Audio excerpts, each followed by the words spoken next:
ये रिश्ता अगर मैं कहूँ जो आपका आने वाला है, आपका पास्ट है या फ्यूचर है या प्रेज़ेंट है, ये आपके लिए आपका सोलमेट। नमस्कार, चलिए देखते हैं क्या है आपके पार्टनर की करंट फीलिंग्स, क्या है आपके पार्टनर की सिचुएशन, क्या है आपके प्यार का शुरुआत, मध्य या पास्ट या फ्यूचर, क्या आखिर आपके रिश्ते में ऐसी क्या चीज़ें हैं जो आपको जानना ज़रूरी है। तो अगर हम आपके रिश्ते में इस टाइम आपकी सिचुएशन देखें कि क्या सिचुएशन है आपके रिश्ते की, तो वो सिचुएशन है ये कि आप लोग बैलेंस करने की काफ़ी कोशिश कर रहे हो अपने रिश्ते में। छोटे-मोटे आर्ग्यूमेंट्स आप लोगों में हो रखे हैं, एक-दूसरे को कहीं न कहीं आप लोग स्टॉक कर रहे हो, देख रहे हो जीवन में क्या चल रहा है, बात करना चाहते हो, क्लियर कम्युनिकेशन करना चाहते हो, लेकिन समझ नहीं आ रहा कि बात कैसे करें। न्यू बिगिनिंग करना चाहते हो आप अपने रिश्ते में, पर वो रिश्ते में बिगिनिंग आप कर नहीं पा रहे। अगर आपको ऐसा लग रहा है कि कैसे करें, क्या करें, इसलिए स्टॉक कर रहे हो कि आखिर क्या चल रहा है उसके जीवन में। ये सब चीज़ें अगर आप जानना चाह रहे हैं कि कैसे करें आखिर न्यू बिगिनिंग, अगर करना भी है तो उसके लिए अगर हम आपको चैलेंज बताएँ कि आखिर इस न्यू बिगिनिंग में आपके लिए चैलेंज क्या साबित हो रहा है। तो चैलेंज अगर मैं देखूँ तो चैलेंज है कि आप इस टाइम पे काफ़ी इमोशनली हर्ट नज़र आ रहे हैं। आपको लग रहा है चीज़ें जैसे कि आपके जीवन से ख़त्म हो गई, आप इतने उदास हो क्योंकि आपका ध्यान अपने प्यार को छोड़ के कहीं न कहीं अपने करियर पे पहुँच गया है, अपनी फैमिली पे पहुँच गया है, क्योंकि आपको ऐसा लग रहा है कि शायद प्यार की जो चीज़ें हैं, वो थोड़ी कहीं ख़त्म हो रही हैं या आपका परिवार शायद आपका साथ देने के लिए रेडी नहीं है आपके प्यार को लेके। तो आप अपना पूरा का पूरा फ़ोकस या पूरा जो चैलेंज बना हुआ है, वो आपका परिवार बना हुआ है। आप अपने करियर में भी फ़ोकस करना चाह रहे हैं क्योंकि आपके परिवार की कहीं न कहीं आपकी तरफ को यही बार-बार का कहना है कि आप अपने करियर पे फ़ोकस करो या प्यार-व्यार के चक्कर में मत पड़ो। आपके घर के जो बड़े हैं, वो आपको लौट फिर के यही समझा रहे हैं कि आप अपने करियर पे ध्यान दीजिए, करियर आपके लिए मेन है, इससे ज़्यादा बढ़ के कुछ नहीं है, प्यार तो बाद में भी करते रहोगे। तो आपके घर के जो बड़े हैं, आपके फादर हों, दादाजी हों, बड़े भाई हों, कोई भी हो, मतलब जो भी आपसे एज में बड़ा है या फैमिली मेंबर जो भी आपके हैं, अगर पिता जैसे पिता तुल्य हैं या आपकी मदर भी हैं, तो वो आपको यही समझाना चाहती हैं, आपकी सिस्टर्स भी हैं, तो भी आपसे यही कहना चाह रही हैं कि प्यार का बाद में देखना, पहले अपने करियर पे फ़ोकस करो क्योंकि करियर का ही फ़ोकस पूरा कार्ड है। करियर पे फ़ोकस करने वाला पेंटिकल्स का कार्ड है, वो यही कहता है कि पैसा कमाओ, करियर पे ध्यान दो, करियर में ग्रोथ करो, तब आपके जीवन में चीज़ें, ये प्यार-व्यार तो बाद की चीज़ें हैं, प्यार बाद में भी आ जाएगा। अब आप फ़ोकस किस चीज़ पे कर रहे हैं? आप फिर लग गए हैं अपनी मेहनत पे। लेकिन आप कन्फ्यूज़्ड हैं, आपको लग रहा है यार मुझे तो प्यार का गला घोटना पड़ेगा तब जाके मैं करियर पे फ़ोकस करूँगा, और आप आगे बढ़ना भी चाह रहे हैं, पर आपको ऐसा लग रहा है कि आगे बढ़ने के लिए मुझे अपना पास्ट छोड़ना पड़ेगा, और आप पास्ट को साथ लेके चलना चाह रहे हैं, आप अपने प्यार को साथ लेके चलना चाह रहे हैं। आपके मन में पूरी तरह से ये लगा हुआ है, ये बना हुआ है कि मैं अपना प्यार भी अपने साथ रखूँ, मैं अपने प्यार को भी सँभाल के रखूँ, और जो मेरा करियर में मुझे बोझ है, जो करियर को मुझे आगे लेके जाना है, जो मुझे अर्निंग करनी है, वो भी मैं साथ-साथ करूँ।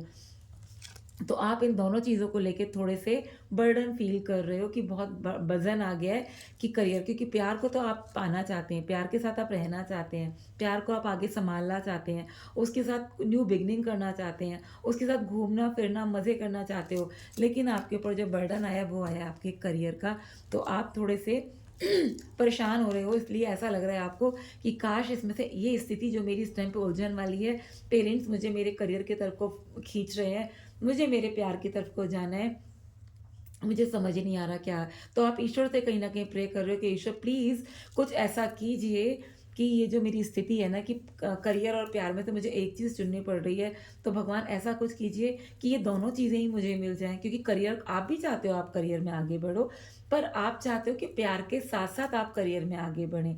पर आपके पेरेंट्स कह रहे हैं कि प्यार छोड़ो, प्यार बाद की चीज़ है, पहले करियर पे फ़ोकस करो। तो अब आपको क्या है, आप ध्यान दे रहे हो ईश्वर पे, प्रार्थना कर रहे हो कि ईश्वर प्लीज़ मुझे ना मेरे करियर के साथ-साथ मुझे मेरा प्यार भी चाहिए। तो आप ऐसा कुछ कीजिए ईश्वर कि मुझे मेरा प्यार भी मिल जाए, मैं प्यार को भी आगे सँभाल सकूँ, उसको भी कुछ न कुछ उसके साथ भी न्यू बिगिनिंग कर सकूँ और अपने करियर पे भी ध्यान दे सकूँ। पर आपका जो रीसेंट पास्ट था ना, रीसेंट पास्ट में आपने दोनों चीज़ों में काफ़ी बैलेंस करने की कोशिश की थी, लेकिन आप बैलेंस नहीं कर पाए और आप काफ़ी उदास हो गए थे। आपने कुछ फैसले बहुत जल्दबाज़ी में लिए, जो शायद आपके लिए सही नहीं रहे थे। अगर मैं देखूँ पॉसिबिलिटीज़ क्या आ रही हैं आपकी लाइफ में, तो पॉसिबिलिटीज़ है माय डियर, आप पैसा तो कमाएँगे, लेकिन आप कहीं न कहीं पास्ट में स्टक भी हो जाएँगे।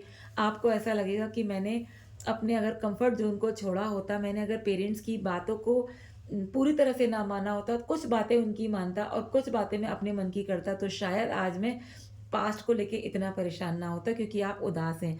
आपको अपने करियर में, अगर मैं आगे देखूँ, जो पॉसिबिलिटीज़ मुझे नज़र आ रही हैं आपके लिए, तो पॉसिबिलिटीज़ ये हैं कि आपको अपने करियर में ग्रोथ तो मिलेगी, ठीक है? ग्रोथ मुझे दिख रही है, लेकिन आपका कहीं न कहीं मन थोड़ा-सा उदास नज़र आ रहा है।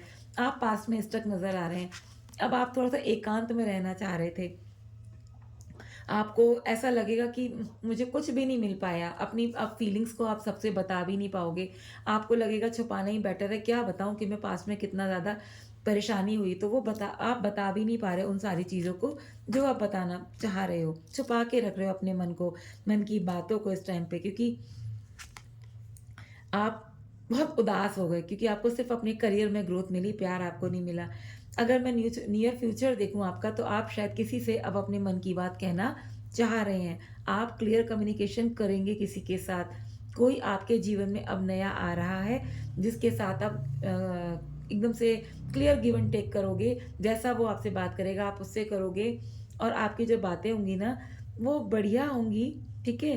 और एक क्लैरिटी के साथ होंगी, क्लैरिफ़िकेशन मिलेगा आपको उनकी बातों से, खुद के लिए भी, और जिससे आप बात करोगे उन्हें भी आपकी बातों से काफ़ी क्लैरिटी मिलेगी। तो नियर फ्यूचर में आपके साथ यही होने जा रहा है कि आप अब किसी से बात करेंगे, क्लियर कम्युनिकेशन करेंगे, सोच समझ के फैसला लेंगे, पॉजिटिव वे में जाएँगे, डीप कमिटमेंट भी देंगे। जो भी पर्सन आपकी लाइफ़ में आ रहा है, वो पास्ट हो या फ्यूचर हो, आप उसके साथ काफ़ी गहराई से प्यार करेंगे, कमिटमेंट भी देंगे।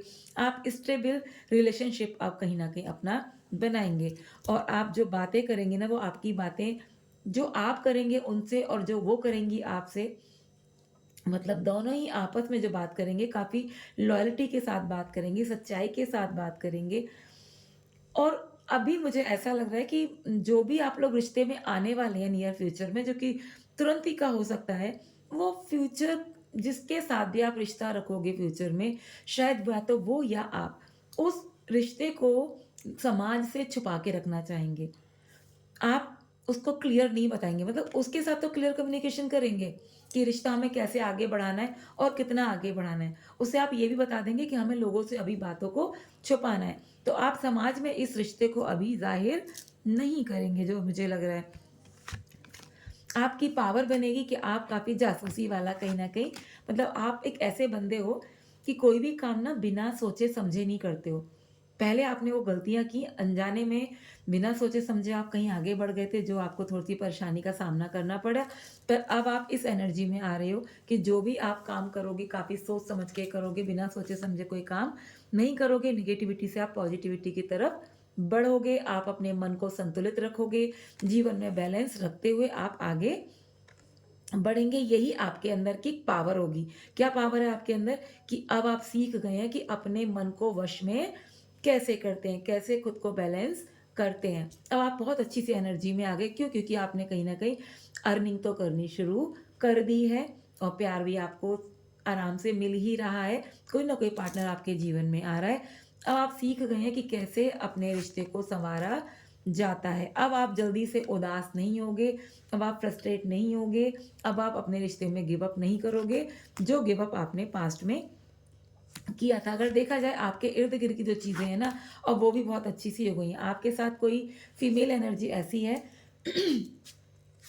जो आपका साथ दे रही है। वो आपकी सिस्टर हो सकती हैं, आपकी मदर हो सकती हैं, आपकी भाभी हो सकती हैं, कोई भी ऐसी या कोई आपकी फ्रेंड हो सकती है, कोई भी फीमेल एनर्जी आपका साथ देने के लिए रेडी है। अब आप जो चीटर्स हैं, उनसे सावधान रहेंगे। अब आप अपने मन को परेशान नहीं करेंगे। जो भी आपका दुःख था, कहीं न कहीं अब धीरे-धीरे समाप्त होने वाला है। एनवायरनमेंट में जो भी आपको जो चीटर्स मिले थे, अब आप उनसे अपने आप को खाली करवा लेंगे। उन चीटर्स से आप खुद को दूर कर लेंगे। अब आप पास्ट के बैगेजेस को लेके आगे नहीं बढ़ेंगे। अभी आपके इस रिश्ते में उम्मीद है, जो भी आपका नया रिश्ता बन रहा है, ये रिश्ता आपका सोलमेट हो सकता है। ये रिश्ता, अगर मैं कहूँ, जो आपका आने वाला है, आपका पास्ट है या फ्यूचर है या प्रेज़ेंट है, ये आपके लिए आपका सोलमेट है। तो आप इसके साथ अपनी सारी खुशियाँ जीवन की जिएँगे, आपके साथ इसका लॉन्ग टर्म प्यार रहेगा। ये आपका इस टाइम पे है सिचुएशन आपके जीवन की। आउटकम अगर मैं निकालूँ तो आप अब फ्रस्ट्रेशन से बाहर जा रहे हैं, थोड़ी-सी इमैच्योरिटी कर सकते हैं, वहाँ से आप बचिए। जिसके साथ भी आपको ऐसा लगेगा कि शायद मुझे अभी कमिटमेंट नहीं देना चाहिए। तो कोई नहीं, कमिटमेंट अगर आप नहीं भी देना चाह रहे हैं, रिश्ता आपका स्टेबल है, आप आगे प्यार कर सकते हैं। चीज़ें आपके लिए सही रहेंगी क्योंकि जो आपका पर्सन है वो काफ़ी एक्साइटेड है आपकी तरफ बढ़ने के लिए, आपसे बात करने के लिए, आपके साथ रहने के लिए। तो अब आपकी अपनी इच्छा है कि आप इस रिश्ते में आगे बढ़ें या ना बढ़ें। आपके लिए गाइडेंस यही है कि अगर आप कोई भी चीज़ शुरू कर रहे हैं, तो उसका अंत भी आपको करना है। मतलब कोई भी काम की शुरुआत अगर आप किसी से प्यार कर रहे हैं, कमिटमेंट दे रहे हैं, तो आपको कमिटमेंट को पूरा भी आप ही को करना है। अगर मैं आपको इन कार्ड से, जो एंजल कार्ड्स हैं, इससे अगर देखूँ, तो जो सिचुएशन है आपकी वो इम्प्रूव होगी। जो भी इस टाइम की सिचुएशन है आपकी, वो आपके लिए इम्प्रूव होगी। ये आपके लिए एंजल्स बोल रहे हैं कि टेंशन मत लीजिए, आपको सिचुएशन अब इम्प्रूव होगी। लेकिन अगर आप इस टाइम पे कोई भी नया काम शुरू करना चाह रहे हैं, तो वहाँ पे थोड़ा-सा अभी ठहरिए, वो एकदम से राइट टाइम नहीं है। अगर आप सोच रहे हो कि मैं तुरंत आगे आज ही कोई नया काम शुरू करूँ, कुछ नई डील साइन करूँ, किसी के साथ न्यू कम्युनिकेशन शुरू करूँ, तो कम से कम आज तो आप रुकिए, आज आपके लिए वो सही टाइम नहीं है।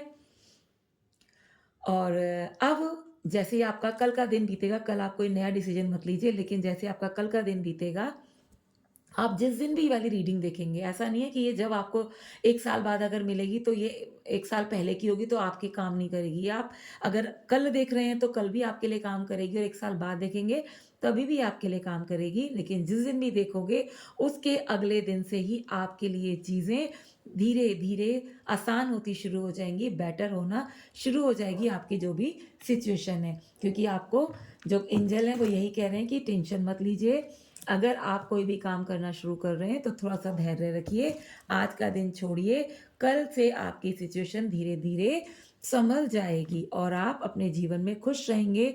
आपको कोई थर्ड पार्टी परेशान कर सकती है, जहाँ से आपको निकलने की ज़रूरत है, परेशान मत होइए।